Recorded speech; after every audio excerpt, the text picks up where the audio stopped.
ચાલો અમે આવી ગયા છીએ કુંડળ આવીને સ્વામિનારાયણના દર્શન કરીને ચાલો તમને અહીંયા એના તપસ્યા કેવી રીતે કરતા હતા, કેવી એણે તપસ્યા કરી, સ્વામી મહારાજે કેવું કરતા હતા એ તમને બધું નિહાળીએ.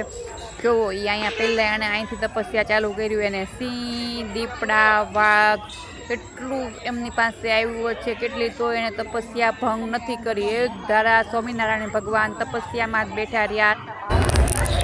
તો સ્વામિનારાયણની તપસ્યા એટલી ચાલુ રહી તો એને બધા દીપડા, સિંહ, વાઘ આવતા તો એને આંખ ખોલી પણ નથી, એટલી એની તપસ્યામાં એ હતા.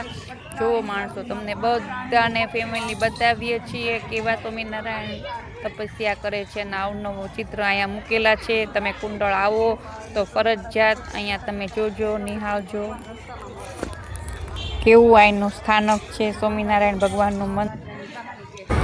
ચાલો પછી અમે અહીંથી દર્શન કરીને બધે નિહાળીને પછી અમે જઈશું ગાડામાં બેસવા. ગાડામાં અમારે પણ બેસવું છે. અમે કોઈ દિવસે સાચા ગાડામાં તો બેઠા નથી, એટલે અમે આજે ખોટા ગાડામાં બેસીને અમારો શોખ પૂરો કરી દઈશું.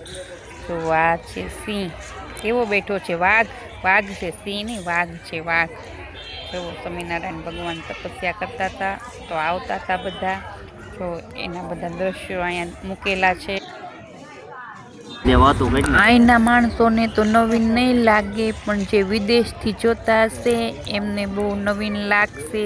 એને દર્શન કરશે તો વિદેશ બેઠા બેઠા એને સ્વામિનારાયણના દર્શન થઈ જશે. અહીંના લોકો તો આવતા જ હશે કુંડળ, એટલે એ દર્શન કરતા જ હશે, પણ વિદેશવાળા માણસો ક્યારે દર્શન કરશે? તો અમારા વિડીયો જોઈ તમને ગમતા હોય અમારા વિડીયો તો અમારા ચેનલને લાઈક, ફોલો, સબસ્ક્રાઈબ જરૂર કરી દેશો. તો ચાલો બાય.